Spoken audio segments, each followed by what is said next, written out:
அந்த ஆண்டவனை கண்ணனை பெருமாளை தங்களுடைய தோழர்களே சுமந்து அந்த திண்ணிய தோழர்களே சுமந்து வருகின்ற அந்த பெருமக்கள் இளைஞர்களை பார்க்கும் போது எத்தனை புண்ணியம் அவர்கள் செய்திருப்பார்கள் என்பதை நாம் நினைத்து பார்க்க முடிகின்றது.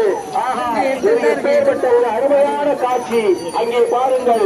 அந்த பெருமானுடைய அந்த புண்ணியத்தை தங்கள் தோழர்களே திரு பாவங்களை தங்கள் தோழர்களே சுமந்து கொண்டு அந்த கரவ பெருமக்கள் இளைஞர்கள் எல்லாம் அருமையாக வருகின்ற அந்த காட்சியை நாம் பார்த்துக் கொண்டிருக்கின்றோம். கடற்கரைக்கு வந்து இந்த சமுத்திரத்திலே தீர்த்தவாரி செய்யப்படுகின்ற அற்புதமான நேரம் நெருங்கிக் கொண்டிருக்கின்றது. அவரை பின்தொடர்ந்து மற்ற பெருமான்களும் அடைந்த அற்புத காட்சியை நாம் இங்கிருந்து பார்க்க முடிகின்றது. இதோ சமுத்திரத்தை பெருமான் நெருங்கிவிட்டார். பாட்டி பருவத்திலே ஆண்டாண்டு வருகின்ற அந்த பெருமான் அந்த ஆண்டவன் இதோ அந்த அருமையான காட்சியை நாம்